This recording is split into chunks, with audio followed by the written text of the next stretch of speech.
for agreeing to moderate. I want to welcome all of the members of the panel.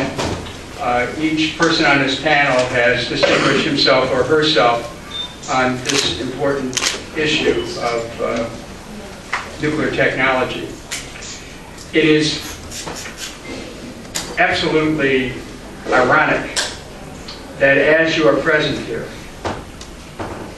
on the floor of the House of Representatives in about an hour, there is a vote expected on H.R. 5987, which is intended to create and name a new national park after the Manhattan Project. Can't make this stuff up. I didn't make this up for this occasion. But what I'm going to ask you to do, as in the next few seconds, for those of you who are on Twitter, is to tweet to help us defeat H.R. 5987, and to everyone you know, that you send a message out that the vote's coming out, and ask people to vote no on the Manhattan Project National Park. I mean, those words don't seem to go together, but they do for this legislation. But I wanted to let you know about it, because that's actually why, after I make my presentation and turn it back over to Brent, I'm going to have to go back to my office and try to see if I can get enough votes to defeat this proposition, which is only aimed at glorifying the bomb. We're here today on one of the most important times in the history of nuclear power. As the industry's proponents work hard to create a myth of a nuclear renaissance, the truth is that the industry's outlook has never been more tenuous. The fleet of existing nuclear power plants is aging, and they're approaching or are already past their useful life. Already, 73 plants across the country have received brand new 20-year licenses on their aging plants, but another 33 are in the process or will be applying for 20-year extensions. At the same time, we're starting to find problems with these existing plants. In 2002, many of you are familiar with the story that workers at the Davis-Besse nuclear power plant in northwest Ohio, while doing unrelated work, found a large corroded crater the size of a football in the reactor vessel head next to one of the nozzles. Only 3/16 of an inch of steel remained intact at the bottom. Even that began to bulge and crack. The NRC later found that the plant may have been as close as 60 days from a breach. And if it did, there would have been a major release of radioactivity. It would have jeopardized the immediate and long-term safety of millions of Americans, not to mention the single biggest source of fresh water which exists in the world, namely the Great Lakes. The Government Accountability Office later weighed in on the incident, calling it, quote, the most serious safety issue confronting the nation's commercial nuclear power industry since 3 Mile Island. The Department of Justice said that First Energy, the company that was involved, admitted that they, quote, knowingly made false representations to the Nuclear Regulatory Commission in the course of attempting to persuade the NRC that its Davis-Besse nuclear power station was safe to operate beyond December 31st, 2001. Why would First Energy do this? It's very clear. They put profit before the safety of millions of people. The cratered reactor head was replaced. It too began to fail. First Energy reluctantly agreed to replace it with a new one instead of a slightly used one. To replace the reactor head, they had to cut into the concrete shield building. When they did that, they found cracks in the building. Lots of them. As you know, the shield building is the last line of defense in the event of a nuclear reactor meltdown because it prevents radioactivity from being released. It's also supposed to protect the reactor from external missiles, like a plane. So if it's cracked, the plant is vulnerable. We watched First Energy and the NRC's handling of the crack, suspecting they tried to minimize the significance of the damage in the building. We found inconsistencies in the stories we were getting from First Energy, the stories the NRC was getting from First Energy, and the stories we were getting from the NRC. Now they're trying to convince us now that the cracks which surround the building are the result of a blizzard in 1978. And that the cracks aren't new or result of the aging process. So what is First Energy and the NRC's solution to a cracked protective structure? Paint it. And I suggest whitewash as an appropriate color.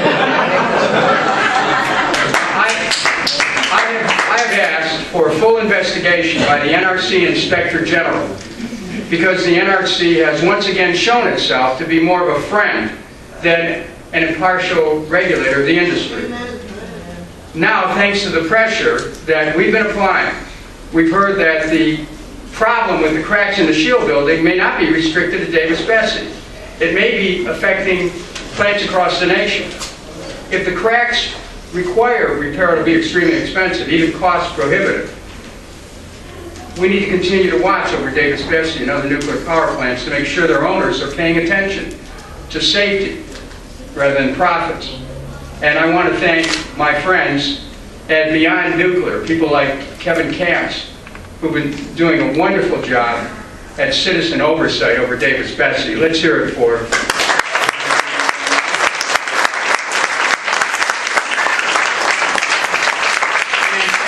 what's important to remember is that every individual, every group represented here needs to be mindful in monitoring the various plants around the country within your own neighborhood so that you can share the information and get it out to the public. Now, just last week, an NRC engineer turned whistleblower when he requested an investigation from the Inspector General along the same lines that I had asked for. He accused, this is an NRC whistleblower, accused the NRC of covering up critical information in a report that exposed how nuclear power plants were vulnerable to flooding. He specifically discussed a plant in South Carolina that lies downstream of a dam.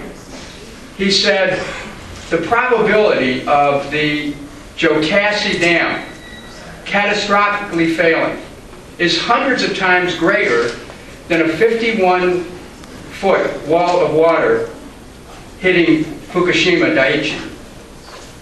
And like the tsunami in Japan, the man-made tsunami resulting from the failure of the Jocassee Dam will, with absolute certainty, if it happens, it would result in the failure of 3 reactor plants along with their containment structures. This is from the NRC whistleblower. And it's not a given fact that the Jocassee Dam is going to fail in the next 20 years. The engineer has said that. But he added that it is a given that if it does fail, the 3 reactor plants will melt down and release their radionuclides into the environment. Perhaps the biggest problem the nuclear industry has right now is financial. Private investors don't see it as a good investment. And they don't see that plants can't be funded without government help. So nuclear plant owners are turning to the government. These nuclear plant owners, by the way, they're part of that 47%.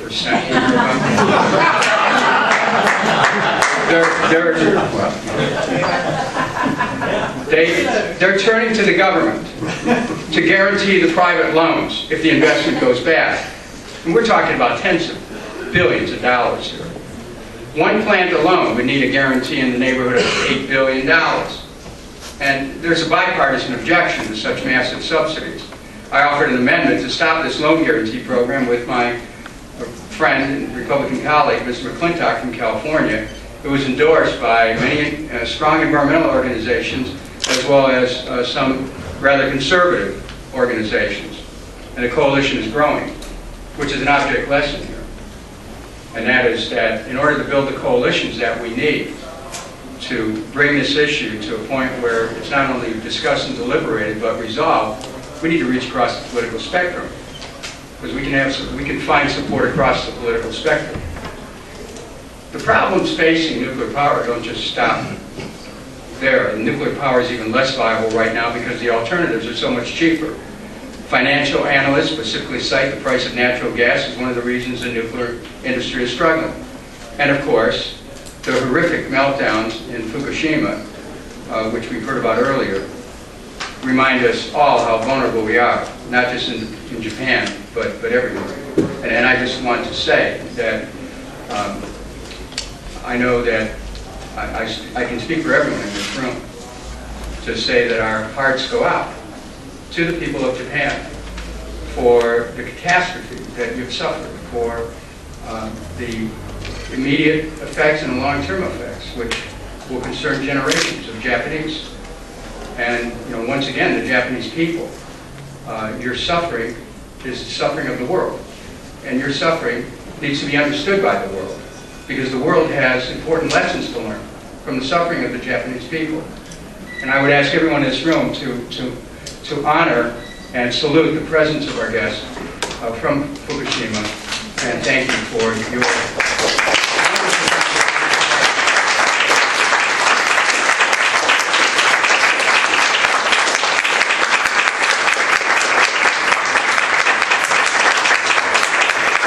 should be allowed to fail as an energy source. Unfortunately, facts aren't enough, particularly in this town.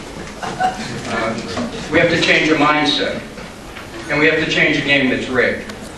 The mindset doesn't get the attention it deserves. I spent several hours on the floor of the House yesterday trying to create the debate, which eventually resulted in stopping this new national park which glorifies the bomb. And the supporters of the bill are prepared to memorialize the Manhattan Project without properly memorializing the unprecedented destruction which it brought. You can't talk about the technology without talking about its effects. And that schism in our thinking, technology here, effects there, is our mission to challenge and to replace it with integrative thinking, with holistic thinking, with thinking which sees the world and cognizes the world as an undivided whole. There's a sense in which when the atom was split, it really split the consciousness of our country. It really was the beginning of an intensification of dichotomized thinking, of us versus them, whoever they are. And a dichotomy between man and nature. Well, we have to, humanity and nature, we have to reconcile ourselves with the natural world. That's the essence of sustainability. But we also have to be aware of the warning for the philosopher Alfred North Whitehead, who once wrote that the major technological advances in societies are processes that almost destroy the societies in which they occur. There's a thing about not letting our humanity be swept away as we are congratulating ourselves at how clever we are with our inventions. Now,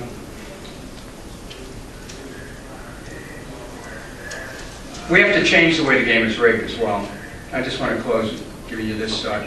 Thanks to the Citizens United decision, we're now in a country that is closer to $1, one vote, than one person, one vote. The nuclear industry has copious amounts of money to spend to defend their hundreds of billions of dollars of subsidies. Rest assured that as long as they're permitted to do this, they'll spend that money to defend their ability to contribute without limits to elections and candidates. And they wouldn't do it unless it works. It's an investment. So the opportunity to challenge nuclear power is right now. And it's critical that we do it in a way that is based on facts, has numbers on our side, and also looks at the bigger picture about where we're going as a society. And that's why this panel is so important. That's why I am honored to have the chance to share a moment with you and to thank Mike Minardi and all those who helped to organize this. The panelists will have a lot to say. If I have a chance after the vote on HR 5987 to come back here and give you a report, I will. But if you can tweet to help us defeat HR 5987, send out a note right now. People call their members and ask them to vote against the Manhattan Project National Park. The bomb technology is not a walk in the park. So I want to thank all of you. Keep it up.